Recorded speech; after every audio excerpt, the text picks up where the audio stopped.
प्रश्न संख्या 67 से 70 तक दिए गए परिच्छेद पर आधारित है।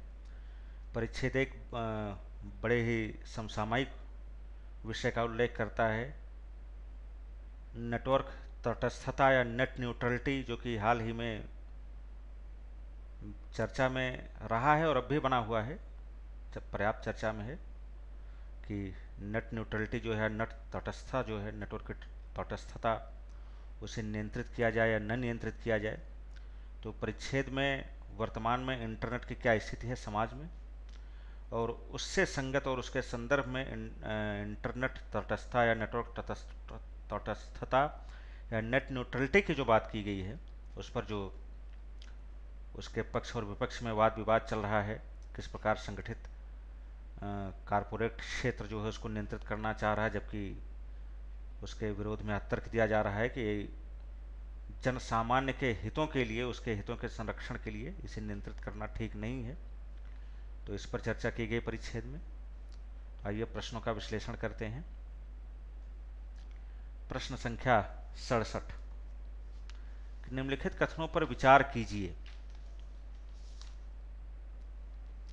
वाक्यांश के रूप में प्रश्न शुरू होता है कि परिच्छेद के अनुसार नेटवर्क तटस्थता, परिच्छेद के अनुसार नेटवर्क तटस्थता, आगे दो कथन दिए गए हैं वाक्यांशों के रूप में। पहला है, चीज सदैव सामान्य शब्दों में व्याख्या की गई है। दूसरा है कि बड़े निगमों को लालच से खुद को बचाने हेतु पर्याप्त विधिक शक्ति नहीं है। तो इस प्रश्न के उत्तर के लिए यदि हम परिच्छेद का विश्लेषण करें तो पता चलता है कि जो पहला कथन दिया गया वाक्यांश के रूप में वह गलत है, जबकि दूसरा कथन सही है और प्रश्न का सही उत्तर विकल्प बी है। तो पहले वाक्यांश या पहले कथन के संदर्भ में हम इस पंक्ति को देख सकते हैं कि नेटवर्क तटस्थता का पद बहुत स्पष्ट और प्रतिस्पर्धा का विषय रहा है। कभी कभी परस्पर विरोधी परिभाषाएं हैं, लेकिन सार रूप में इसका अर्थ भली भांति सामान्य परिचालन नियमों को इंटरनेट में लागू करना है, ताकि मुनाफे हेतु कंपनियों द्वारा हमारे इंटरनेट कनेक्शन के दुरुपयोग की रोकथाम हो। तो जैसा कि परिच्छेद में बिल्कुल स्पष्ट शब्दों में बता दिया गया है कि इसकी व्याख्या जो है वह सदैव सामान्य शब्दों में नहीं की गई है, बल्कि कभी कभी परस्पर विरोधी परिभाषाएं हैं और पद बहुत अस्पष्ट और प्रतिस्पर्धा का विषय रहा है। तो वाक्यांश से क्या कथन एक गलत है। दूसरा कथन सही है।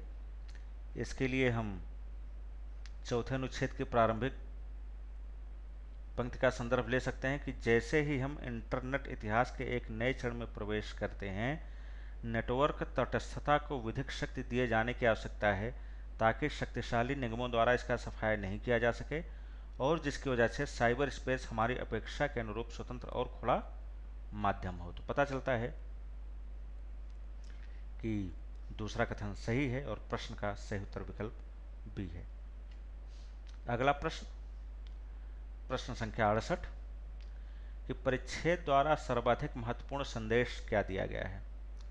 चार विकल्प दिए गए हैं, आपको सही विकल्प का चुनाव करना है। विकल्प ए, नेटवर्क तटस्थता का संरक्षण, समय की मांग। विकल्प बी, नेटवर्क तटस्थता का क्रमिक विकास। विकल्प सी, बड़े निगमों का नेट तटस्थता पर नियंत्रण करने का बढ़ता झुकाव। विकल्प डी, नेट तटस्थता कई वाद विवाद का विषय।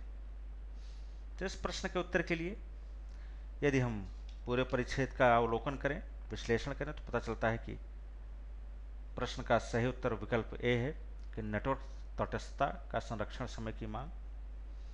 और जैसा कि अभी पिछले प्रश्न में स्पष्ट किया गया था कि ताकि शक्तिशाली निगमों द्वारा इसका सफाया नहीं किया जा सके और जिसकी वजह से साइबर स्पेस हमारी अपेक्षा के अनुरूप स्वतंत्र और खुला माध्यम हो। तो इस पर चर्चा की गई है कि किस प्रकार जो नेटवर्क की तटस्थता या नेट न्यूट्रलिटी है, किस प्रकार उसको बनाए रखा जाए, या आप समय की आवश्यकता है। तो प्रश्न का सही उत्तर विकल्प ए है। अगला प्रश्न, प्रश्न संख्या 69, कि परिच्छेद के संदर्भ में निम्नलिखित धारणाएं बनाई गई हैं। तीन धारणाएं दी गई हैं। पहली धारणा कि बड़ी कंपनियां शीघ्र ही नई प्रौद्योगिकी आधारभूत संरचना प्रारंभ करेंगी जो इंटरनेट की खुली नेटवर्किंग प्रकृति पर नियंत्रण रखेगी। दूसरा कथन है, अब तक न्यायपालिका नेटवर्क तटस्थता के मुद्दे पर चुप रही है।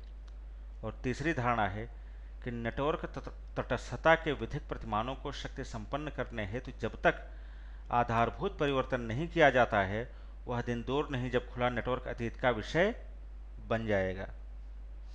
तो इस प्रश्न के उत्तर के लिए यदि हम परिच्छेद का विश्लेषण करें तो पता चलता है कि पहली और दूसरी धारणाएं सही नहीं है, तीसरी धारणा सही है और इस प्रकार प्रश्न का सही उत्तर विकल्प डी है।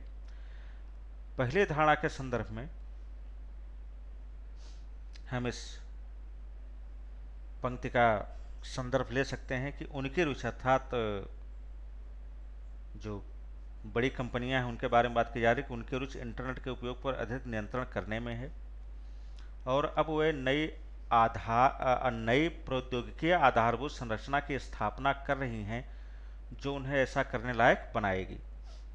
तो नियंत्रण वो प्रारंभ करेंगे नहीं, वो प्रारंभ कर चुकी हैं, स्थापना कर रही हैं। तो परिच्छेद में बिल्कुल स्पष्ट बताया गया कि वो प्रारंभ करेंगी, ये कोई भविष्य की बात नहीं हो, पहले से ही प्रारंभ कर चुके हैं और स्थापना कर रही हैं। दूसरी धारणा के संदर्भ में हम पुनः उसे के आगे की पंक्ति को देख सकते हैं। और वर्ष 2010 के प्रारंभ में एक न्यायालय ने विधिक ढांचे के अंतर्गत एजेंसी द्वारा इस प्रकार के दुरुपयोग के विरुद्ध संरक्षित करने के लिए संघीय संचार आयोग की शक्तियों को अवैधानिक घोषित कर दिया। तो इससे पता चलता है कि दूसरी धारणा भी गलत है, पहले से ही न्यायालय पहले ही हस्तक्षेप कर चुका है। और तीसरी धारणा सही है। इसके लिए हम पुनः इन पंक्तियों का संदर्भ ले सकते हैं कि जैसे ही हम इंटरनेट इतिहास के एक नए चरण में प्रवेश करते हैं, नेटवर्क तटस्थता को विधिक शक्ति दिए जाने की आवश्यकता है ताकि शक्तिशाली निगमों द्वारा इसका सफाया नहीं किया जा सके और जिसकी वजह से साइबर स्पेस हमारी अपेक्षा के अनुरूप स्वतंत्र और खुला माध्यम हो। तो इससे पता चलता है कि प्रश्न का सही उत्तर विकल्प डी है। अगला प्रश्न संख्या 70 कि लेखक को विश्वास है कि, अब 4 विकल्प दिए गए हैं, आपको यह बताना है कि इन चारों विकल्पों में से कौन सा विकल्प लेखक का विश्वास है।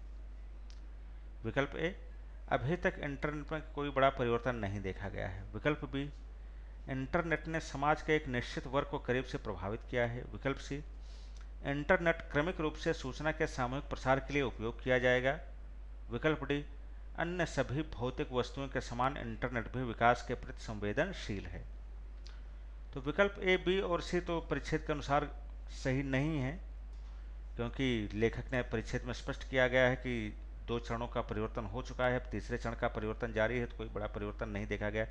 जब चरणों में परिवर्तन विभक्त किया जा रहा है तो निश्चित है कि बड़े परिवर्तन को ही अलग अलग चरणों में रखा गया।